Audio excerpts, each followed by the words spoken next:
Magandang araw and welcome back. Ang i-discuss ko ngayon is about sa command na para makagawa tayo ng 3D object. Okay. Ang first is the region. Okay. Ano ba yung region? Ginagamit yung region para makagawa tayo ng isang plane na object. For example, is gagawa ako ng cube.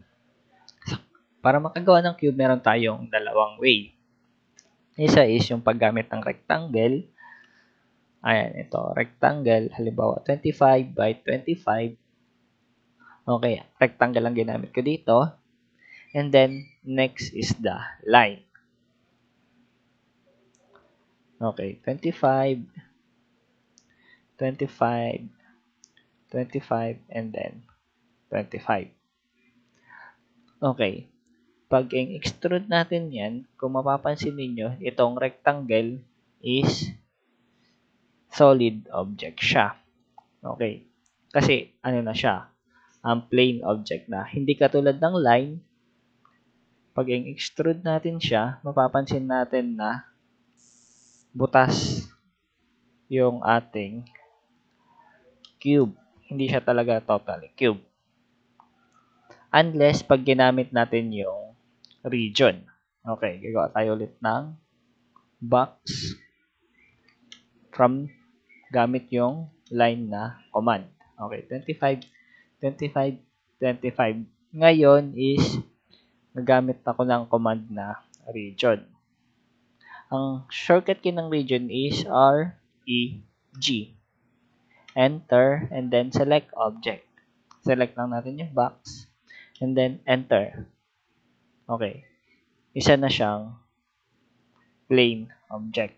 Pag extrude na natin yan, okay. Ngayon, solid object na siya. Hindi na siya katulad nitong isa na may butas.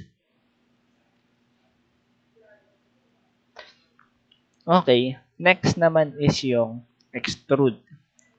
Ginagamit yung extrude para naman hatakin yung plane object papunta para maging 3D siya. Okay, halimbawa meron tayong rectangle na 25 by 25.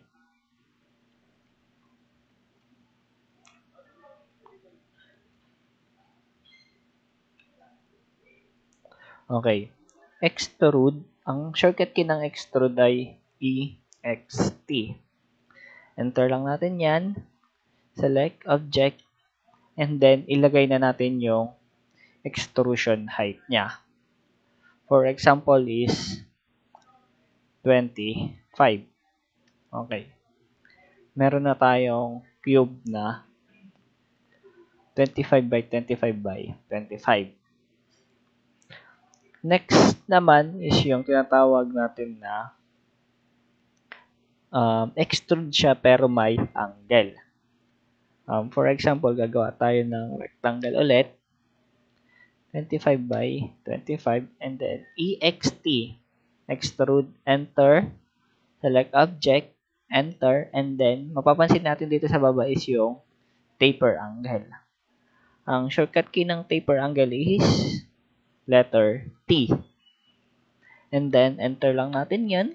And then, tatanungin na niya tayo ng degree para sa kanyang taper angle. For example is 45 degrees. Okay. And then, pag lagay na natin yung height, angle, yung taper angle, tatanungin niya is yung extrusion height. For example is 5. Okay. Kung pupunta tayo sa front view, okay. Meron, ito siya. Meron tayong box na 25 by 25. And then, naka-taper angle siya ng 45 degrees. Okay. Sukatin natin siya.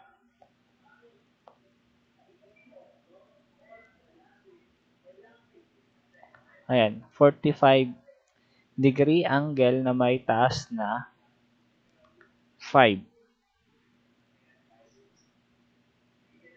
Okay, ganun po yung paggamit ng taper angle sa extrude.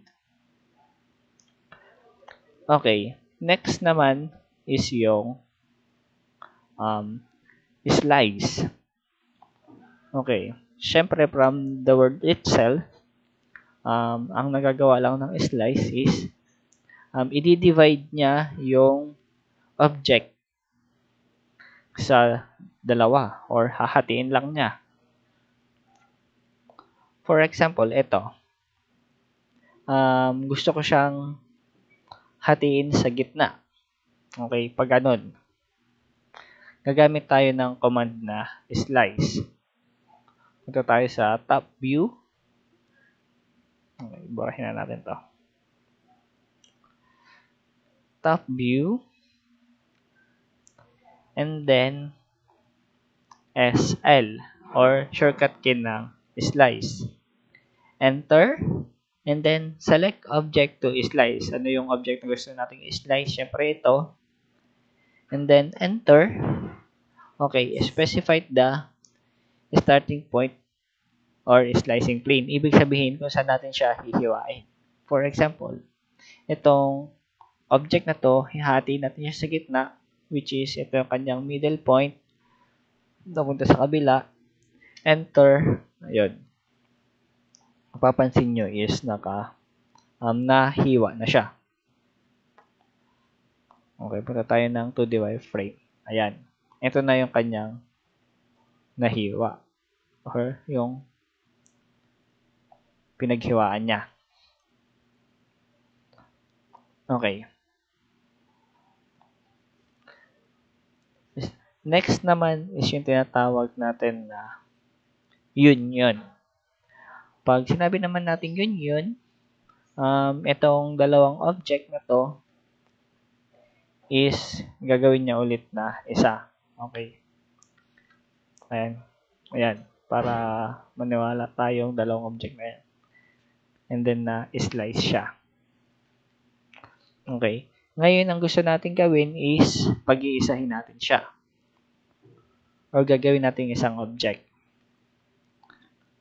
Okay, gawa na lang pala tayo ng isang box pa dito para mas madali. Okay, ayan. Kung mapapansin natin is tatlong object siya. Isa, dalawa, tatlo. Okay, hindi siya magkakasama. Ngayon, ang gusto natin gawin is gawin siyang isa. Okay, gagamitin natin yung command na union. Okay. Shortcut key ng union. Enter, and then select object. Select natin yung tatlong object. And then, enter. Okay. Kung papansin nyo is naging isang object na lamang siya. Okay. Click natin dito. Bawa gusto natin siyang i-move. Ayun. Isang object na lang. Okay. Next naman is yung tinatawag natin na subtract. Okay. For example, gagawa tayo ng isang cube dito.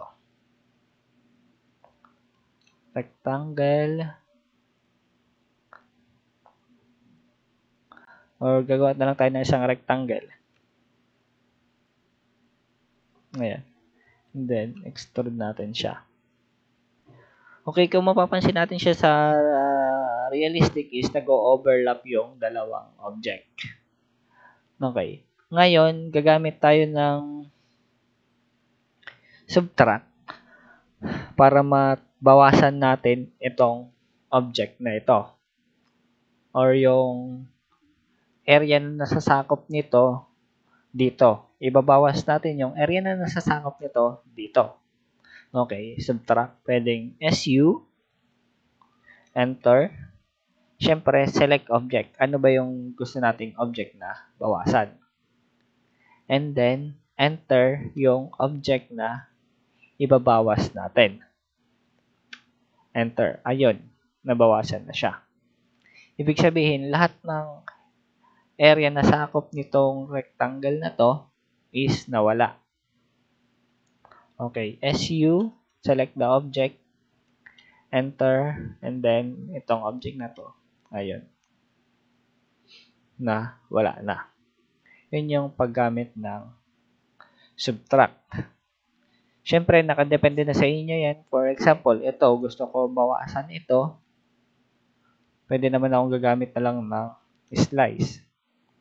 SL, select natin yung object. Halimbawa, may paganon. And then, itong object na to, paganon. Okay, nabawasan na natin siya. And then, i-yun na lang natin. Okay. Siyempre, nasa atin na yan kung paano natin didiskartihan kung paano natin mabuo yung isang object. Okay. Next is the helix. Siyempre, from the word itself, spring lang naman siya. Okay. Ang command ng helix ay, shortcut key ng helix ay helix. Ayan. Enter. Okay. Specify the center point of the base. Okay. Kung saan yung center niya. For example, ito 50, 50. Ayan yung kanyang center. And then, tinatanong niya dito is yung radius or diameter ng ating helix. For example, maglagay tayo ng 25. Enter. Okay. The next na tinatanong niya is top radius ng ating helix. Siyempre, kung may bilog dito, spring sa baba, okay, ano yung diameter niya pagdating sa taas? Pwede ba siyang mas malaki? Pwede ba siyang mas maliit? Okay, kung gusto ko ay parang cylinder lang, is ilalagay ko ulit yung 25 na diameter niya sa top. Okay, and then ngayon is meron tayong marami ng pagpipilian. Meron na dito yung turns, ito, turns, turn height, and saka twist. Okay, pag turns, ito, click lang natin yung T, enter. Okay, tatanungin na niya kung gaano kadami yung ikot ng ating helix. Siyempre, mula dito, pag nakaikot siya ng isang ganon, isang count na yon. Okay, sabihin natin halimbawa 25. Okay. Kahit gaano kataas yan, hindi na magbabago yung number ng kanyang ikot.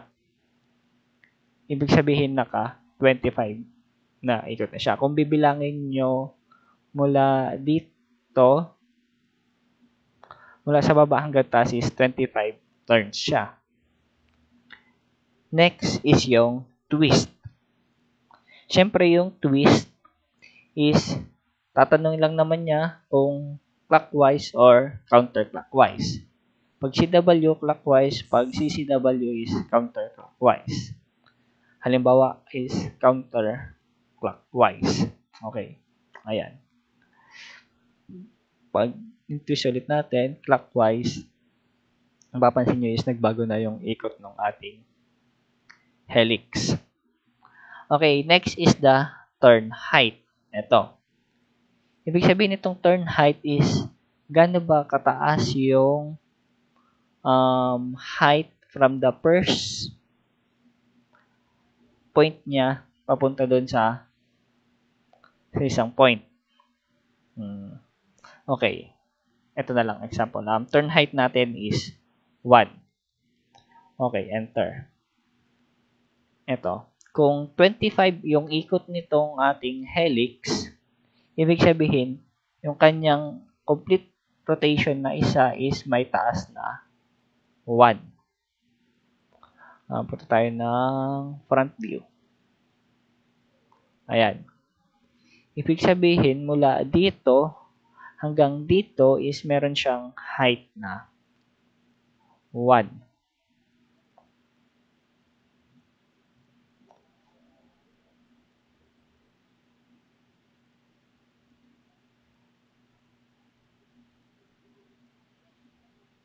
Ay, mali.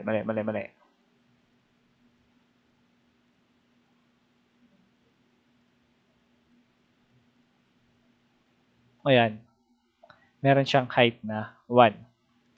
Ibig sabihin, kung ang turns natin is 25, mula dito hanggang dito, kung meron, well, kung meron siyang turns na 25 mula dito hanggang dito, dapat meron siyang height na 25. Kasi sa kada isang ikot niya is meron siyang height na 1. Okay. Ayan, kung susukatin natin siya is 25. Okay. Next naman is gagawa tayo ng tornilyo or ng screw. Okay, for example is gagawa tayo ng cylinder na may radius na 5 and then height natin is sabi natin 20. Okay, next is gagawa tayo ng helix.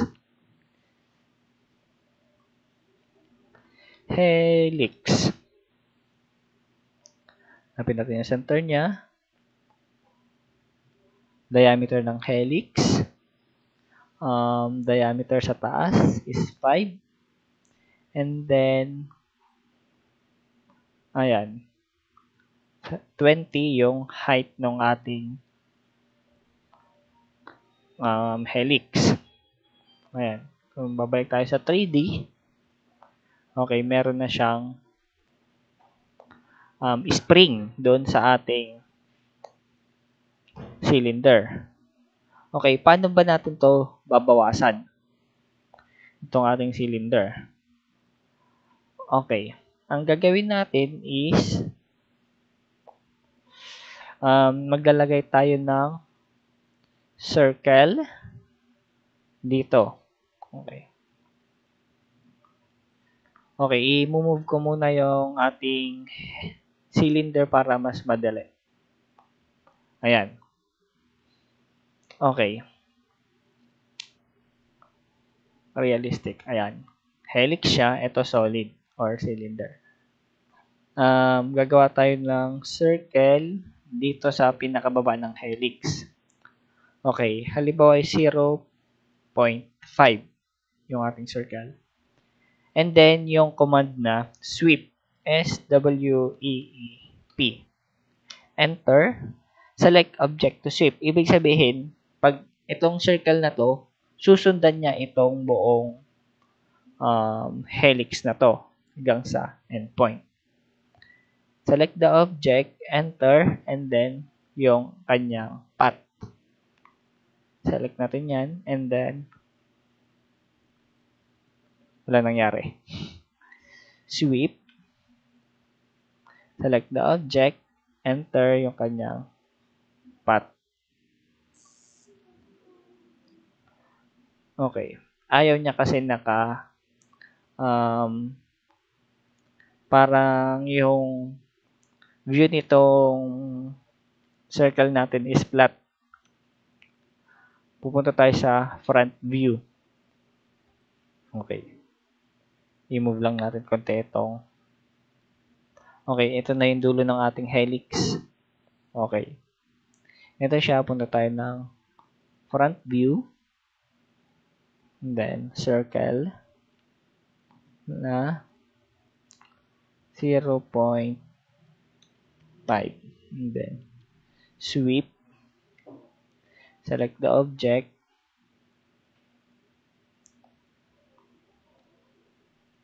Hindi pa rin siya nag-sweep. Bakit nan?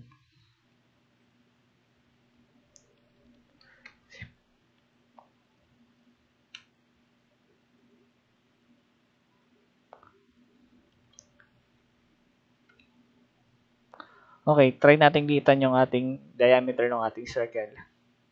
Yun lang natin siyang 0.2. 0.2. Sweep. Select the object and then yung kanyang path. Select the object to sweep and then enter, select path. Ito. Ayun. Nagre-render siya. Ang bali hindi siya pwede kanina kasi masyadong malaki yung ating circle. Kaya ngayon, ayun, nagre-render siya. Ibig sabihin nitong circle na ito is iikot siya yan pataas. Ayan, nag-render na siya. Okay. Ngayon, is ilalagay na natin itong cylinder sa gitna ng ating spring. Okay. Saan yung ating gitna ng ating helix? And then, tip ko lang pala, dapat marunong tayo mag-switch lagi from realistic to 2D wireframe. Kasi pag minsan is nakakalito siya pag hindi tayo nag-aano. Okay, alamin natin yung, ito yung circle niya. Or yung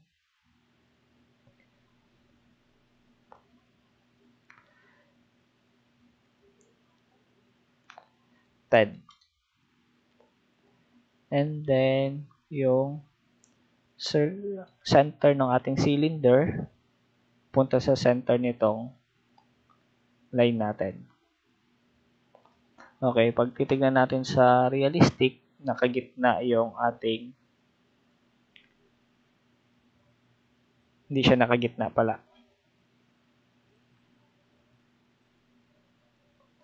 Top view. Ayan. Okay, hanapin muna natin yung gitna ng ating helix.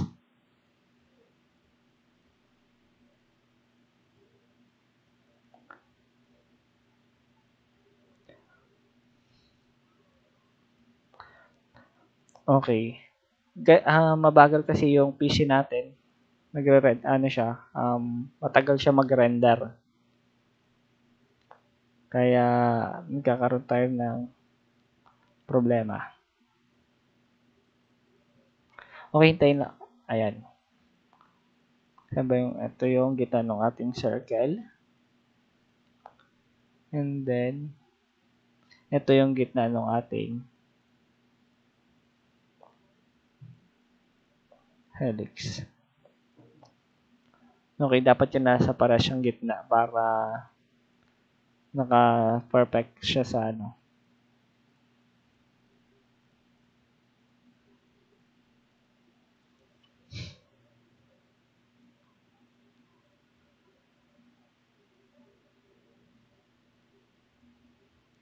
Hanapin natin, naglalag siya. Okay, escape na natin. In-escape ko na siya ha. Hindi na kaya ng ating PC.